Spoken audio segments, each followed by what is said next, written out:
Isospin,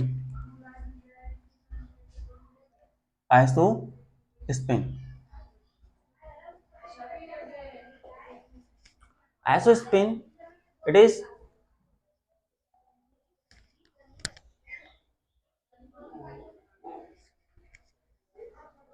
obtained from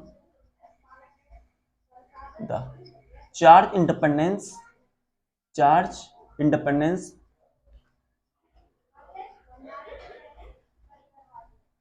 of strong nuclear force, of strong nuclear force।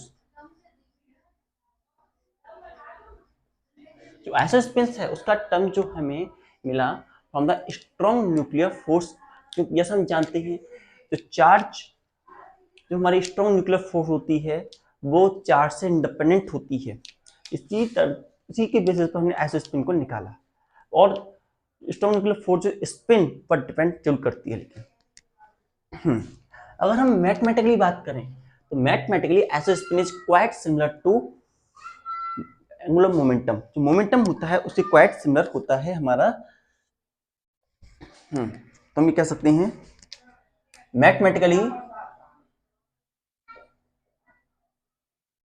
Mathematically properties of isospin are quite similar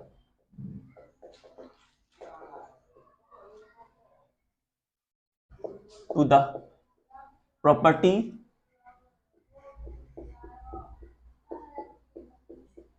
of angular momentum vector, angular momentum vector। Mathematically हम बात करें तो जो isospin होता है, mathematically isospin जो होता है क्वाइट की जो प्रॉपर्टीज होती है, मैथमेटिकल प्रॉपर्टीज वो सिमिलर होती हैं एंगुलर मोमेंटम के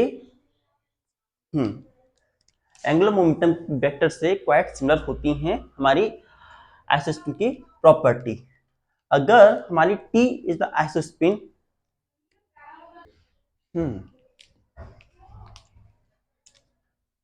ए system with T isospin, A system जिसके पास T आइसोस्पिन है with T isospin has Tn orientation, has Tn different orientation in the form Tn different orientation होते हैं हमारे इसके पास Tn different orientation होते हैं in this T minus 1, T minus 1 plus 1, T minus plus 2 dash dash T की power minus के 1 T। इस तरीके से Tn Tz different orientation, Tz different orientation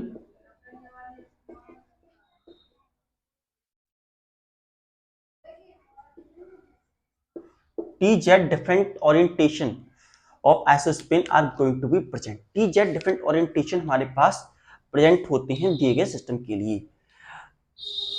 note it down.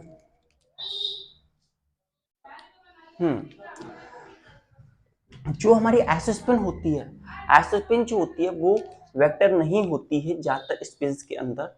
What some imagine space हम उसे as a vector treat कर सकते हैं। साथ ही साथ जो हम आइसोस्पिन लेते हैं उसके अंदर सेम नंबर ऑफ न्यूक्लियस रखते हैं जिस प्रकार से हम स्ट्रॉन्ग न्यूक्लियर फोर्स के अंदर लेते हैं। So we have isospin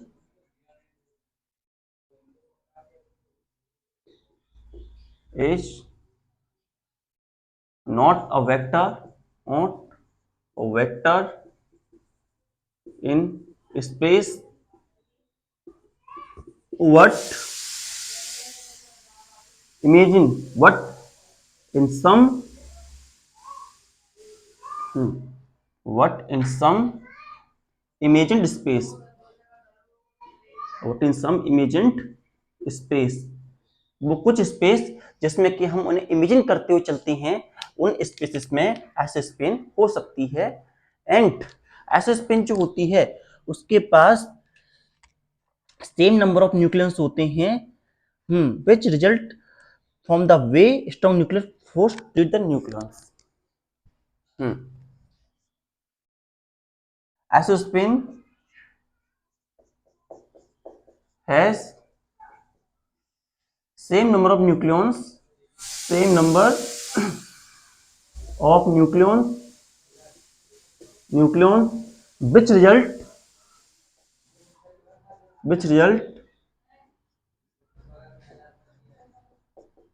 in the same way H strong nuclear force, H strong nuclear force treat isospins। जो आइसोस्पिन्स होते हैं उसके अंदर सेम नंबर ऑफ न्यूक्लियस होते हैं, it consist of same number of nucleus. इसी वजह से जिस तरीके स्ट्रॉन्ग न्यूक्लियर फोर्स जिसे ट्रीट करते हैं उसी आइसोस्पिन की भी हम उसे ट्रीट कर पाते हैं। जब हम डिफरेंट ओरिएंटेशन की बात करते हैं तो उसके लिए हमारे पास टी जेड जो होता है उसकी वैल्यू जो होती है Z minus N upon two, हमारे पास फॉर्मूला बनता है Z minus N upon two के फॉर्मूले से हम आइसोस्पिन को फाइंड आउट करते हैं with the help of Z minus N upon two. It's the formula for us. No no, not isospin, here treat nucleons that is proton and neutron।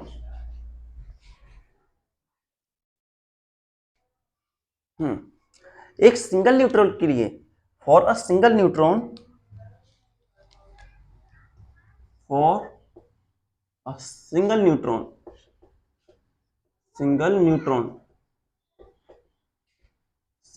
Case में तो T Z की value होती है, T Z की value जो होती है minus 1/2 and 1/2 होती है।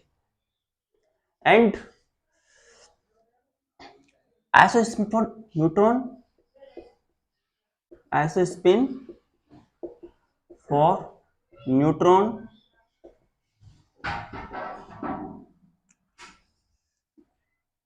जो रहती है T Z equals to minus का 1/2 एंड फॉर प्रोटॉन आइसोस्पिन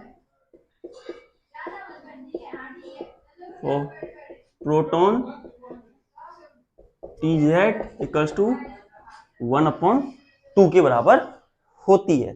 ये वैल्यू हमारे पास निकल करके हम न्यूट्रॉन प्रोटॉन के बारे में देख करके ये कह सकते हैं न्यूट्रॉन प्रोटॉन असल में एक सेम पार्टिकल के मैनिफेस्टेशन होते हैं, एक ही पार्टिकल से मिलकर बने होते हैं और जिसमें चार्ज आ जाता है वो प्रोटॉन बन जाता है, जिसमें चार्ज नहीं होता वो न्यूट्रॉन बन जाता है। तो इस तरीके से हम कह सकते हैं neutron and proton are same related manifestation of each other. तो हमने क्या बोला, proton and neutron are related manifestation of same particle। So we have proton and neutrons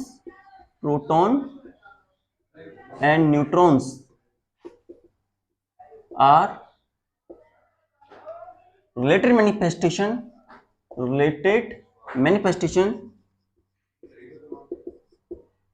हाँ क्या हुआ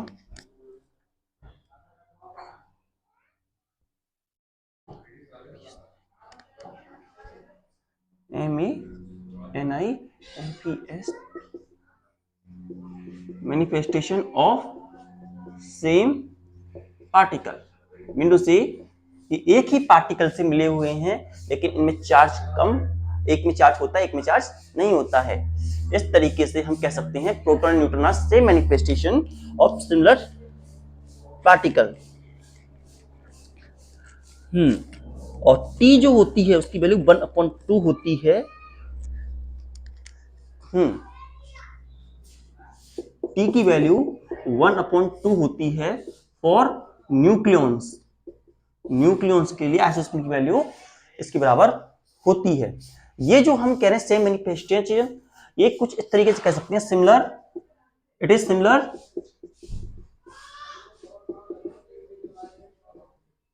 to up and down state. Up and down state. Down state, इसे हम compare कर सकते हैं from up and down state.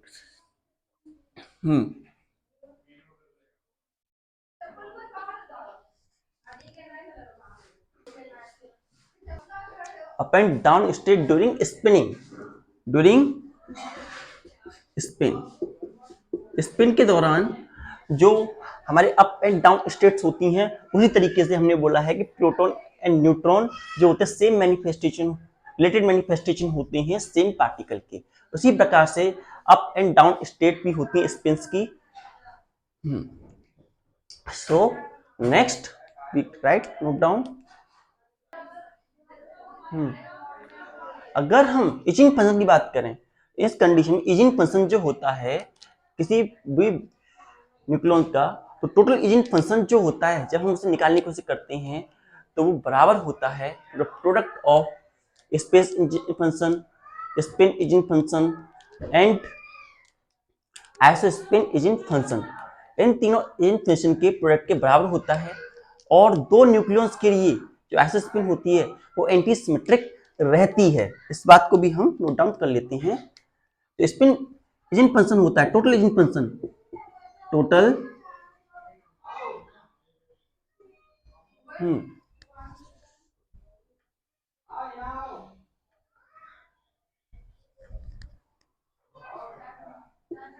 Total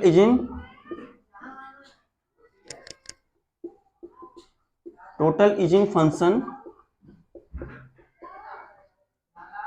जो total itching function होता है is equal to the product of space etching function, space etching function, spin etching function, spin etching function and isospin etching function, isospin etching function.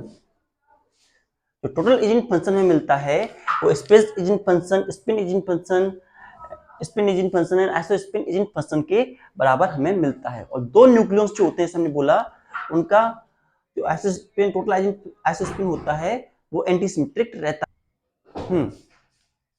So we can say as they are nucleons, as they are nucleons, as they are nucleons, so their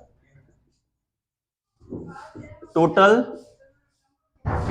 agent function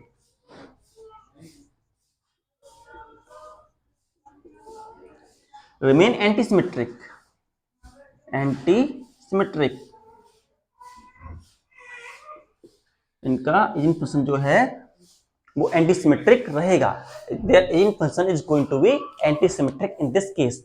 जो हमारा agent function है वो antisymmetric रहता है हमारी इस condition के लिए। Note down. नेक्स्ट इज जो हमारी स्ट्रॉन्ग न्यूक्लियर फोर्स होती है वो टी जेड पर डिपेंड नहीं करती। Strong nuclear force it is right.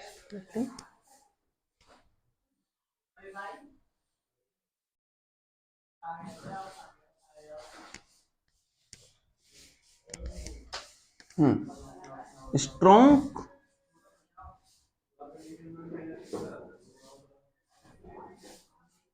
Nuclear force do not depend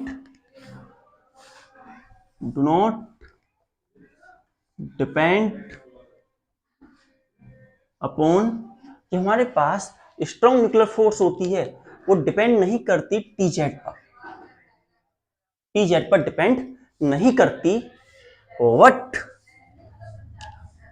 because why? Because it is charge independent, because it is charge independent, क्योंकि ये चार्ज इंडिपेंडेंट होती है। स्ट्रॉन्ग न्यूक्लियर फोर्स टीजेड पे depend नहीं करती, क्योंकि ये चार्ज इंडिपेंडेंट होती है और टीजेड हमारे चार्ज पे डिपेंड करता है। साथ ही साथ नेक्स्ट पॉइंट टू अंडरस्टैंड, जो हमारी स्ट्रॉन्ग न्यूक्लियर फोर्स होती है वो ऐसे स्पिन पे डिपेंड करती है। Strong nuclear force, strong nuclear force depend upon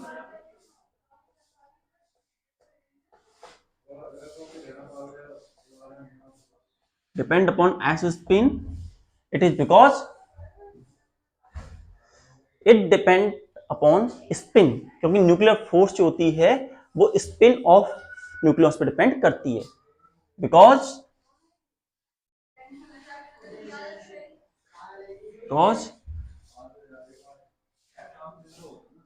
strong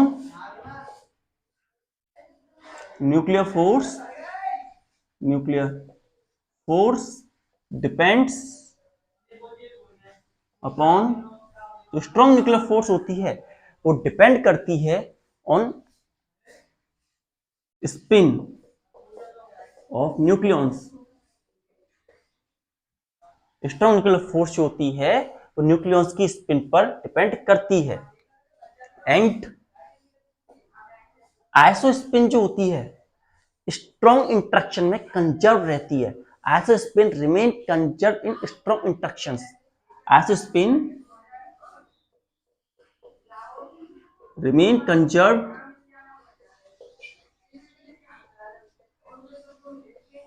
in the strong interaction, in the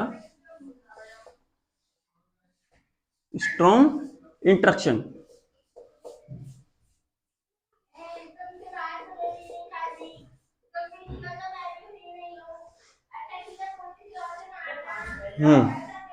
isospin जो होता है वो कंजर्व रहता है स्ट्रॉन्ग इंटरेक्शन में। हालांकि डिफरेंट ओरिएंटेशन टीजेड होते हैं, they are also going to be different orientation of isospin are also going to be conserved. TZ also conserved.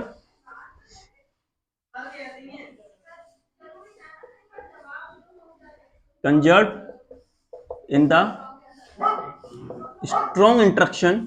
Strong interaction. H. It depends upon charge. H. Charge. As it depend upon charge. As it depend upon the charge, जैसा कि ये charge पर depend करता है। हमारा जो TZ जो होता है वो चार्ज पर डिपेंड करता है, इसलिए वो भी कंजर्व रहता है during strong interactions. For the case of nucleons, for nucleons जो टी हमारी वैल्यू होती है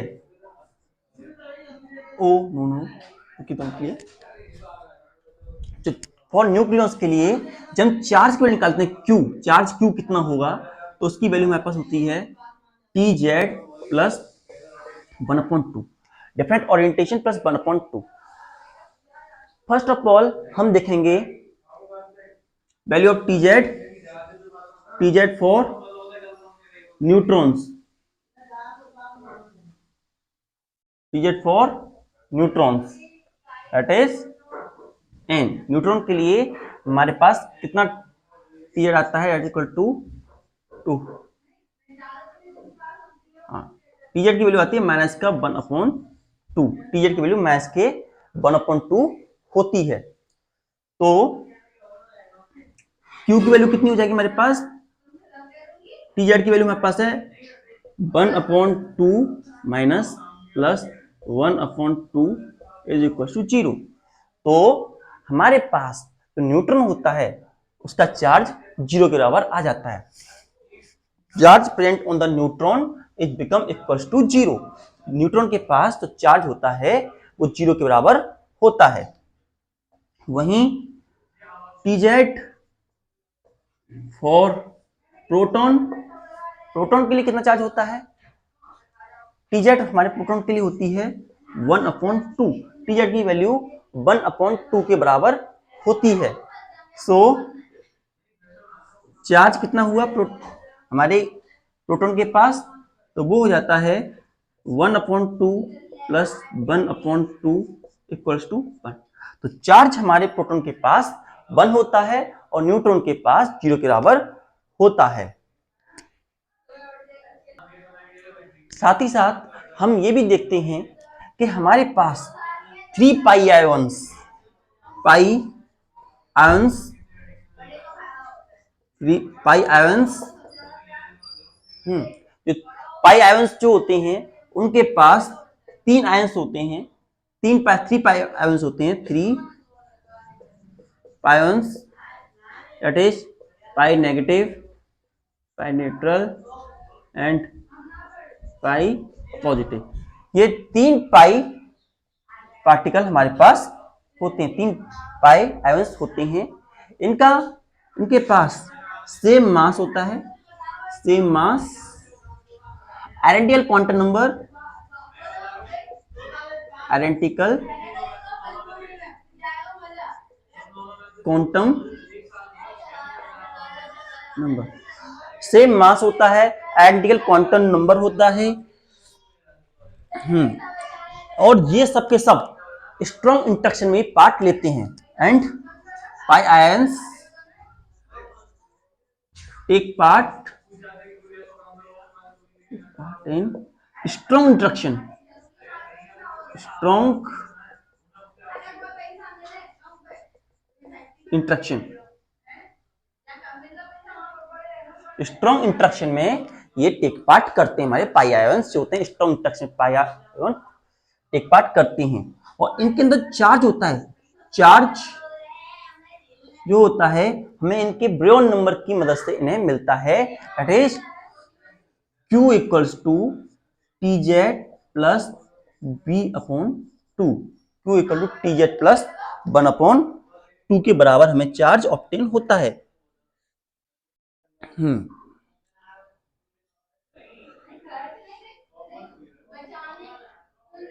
और यहां जो हमारे पास इनके लिए ब्राउन नंबर होता है वो 0 के बराबर होता है।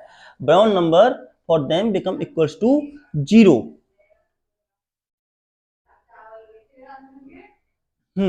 ब्राउन नंबर की वैल्यू हमारे पास B की वैल्यू 0 के बराबर होती है, चार्ज Q हमारे पास टी जेड के बराबर हो जाता है। ऐसे जो हमारे पास पाई आयंस होते हैं, म्यू आयंस होते हैं, उनके लिए चार्ज हो जाता है वो टी जेड के बराबर ही, डिफरेंट जितने ओरिएंटेशन होंगे उतना ही हमारा चार्ज में ऑब्टेन होता है। Note down. अगर हम एंटी पार्टिकल के लिए निकालना चाहें इसी वैल्यू को, अगर हम किसी प्रोटॉन, हमारे पास प्रोटॉन के लिए जैसे हमें पता है टी जेड की वैल्यू 1 होती है, ब्राउन नंबर होता है 1, उसी तरीके से 1/2 1 और इसकी वैल्यू 1 होती है। तो इसकी वैल्यू लेकर के ब्राउन नंबर 1 है तो उसकी वैल्यू में वही मिलेगी। लेकिन अगर हम ब्राउन नंबर प्रोटॉन के लिए निकालना चाहें, प्रोटॉन के लिए उसके एंटी पार्टिकल निकालना चाहें, एंटी पार्टिकल ऑफ प्रोटॉन के लिए निकालना चाहें, यहाँ पर थोड़ा सा स्पेस लेते हैं, इस तरीके से थोड़ा स्पेस लेते हैं। अगर हम प्रोटॉन के लिए निकालना चाहें तो उसके लिए हमारे पास अगर इसका चार्ज माइनस का 1 रहेगा, इसका चार्ज 1 है तो हमारे एंटी पार्टिकल चार्ज 1 रहेगा। और ब्राउन नंबर जो है उसकी वैल्यू भी माइनस का 1 रहेगी। हाँ, यहाँ पर जो ब्राउन नंबर है वो हमारा माइनस का यहाँ 1 है तो इसके लिए माइनस का 1 रहेगा, ये चार्ज है। और दूसरा तो टी जेड हमारा कितना रहेगा?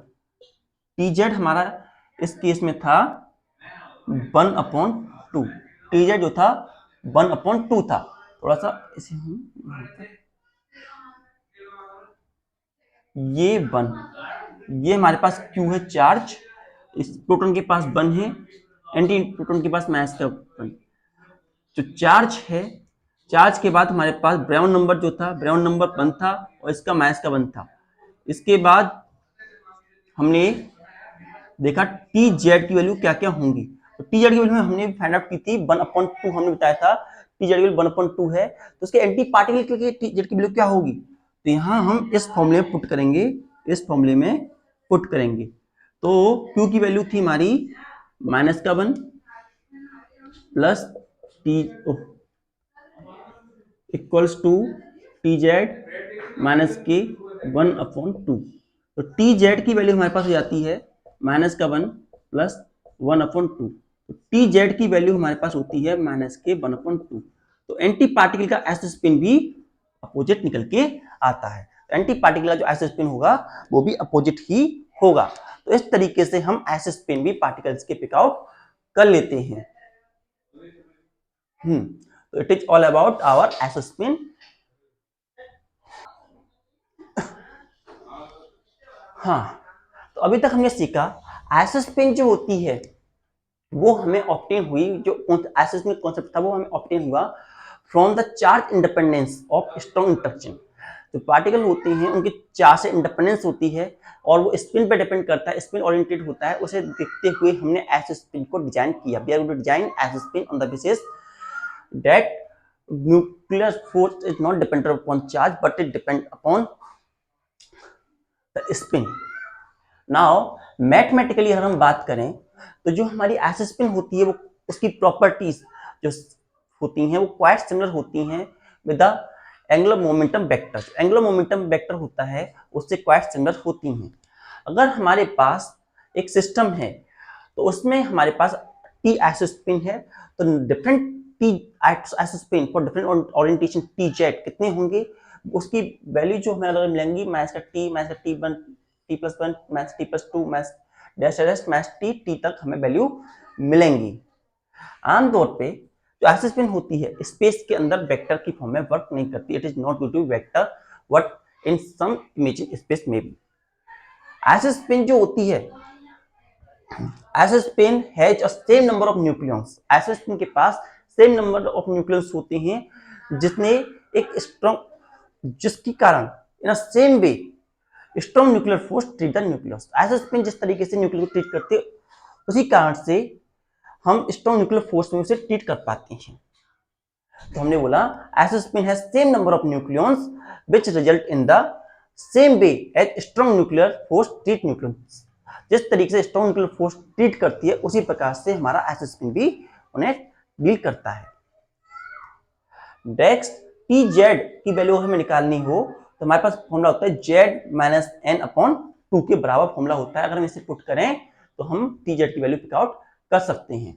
नाउ फॉर सिंगल न्यूट्रॉन में एक प्रोटॉन न्यूट्रॉन आते हैं तो टी जेड की वैल्यू जो होती है -2 एंड 1/2 के बराबर होती है। वहीं एस स्पिन की वैल्यू जो होती है न्यूट्रॉन के लिए टी जेड इक्वल टू -1/2 के बराबर होती है। एस स्पिन फॉर प्रोटॉन के लिए जो वैल्यू होती है टी जेड की 1/2 के बराबर होती है। नाउ प्रोटॉन एंड न्यूट्रॉन जो होते हैं रिलेटेड मैनिफेस्टेशन है सेम पार्टिकल के। एक सेम पार्टिकल है उसके अलग रूप, एक ही सिक्के के दो पहलू हम कह सकते हैं। तो proton and neutron are related manifestation of each other. For nucleons तो न्यूक्लियस की बात करें तो एस स्पिन पी की वैल्यू 1/2 के बराबर होती है। ये क्वाइट सिमिलर है जैसे up and down state off spin. जब हमारे पास अप एंड डाउन स्टेट होती हैं स्पिन के दौरान, जैसे हम उससे थोड़ा कंपेयर कर सकते हैं।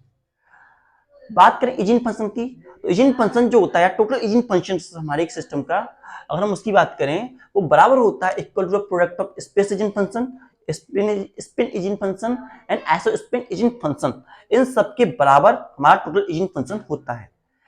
जैसा हम जानते हैं एज टोटल न्यूक्लियॉन्स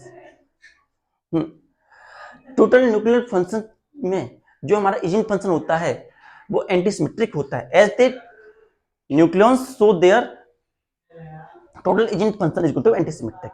इस कंडीशन में जो हमारे न्यूक्लियॉन्स होते हैं उनके लिए जो हमारा इजिन फंक्शन होता है वो एंटीसिमेट्रिक रहता है। Eigen function is going to be antisymmetric in this case. हमारा इजिन फंक्शन एंटीसिमेट्रिक वैल्यू देता है।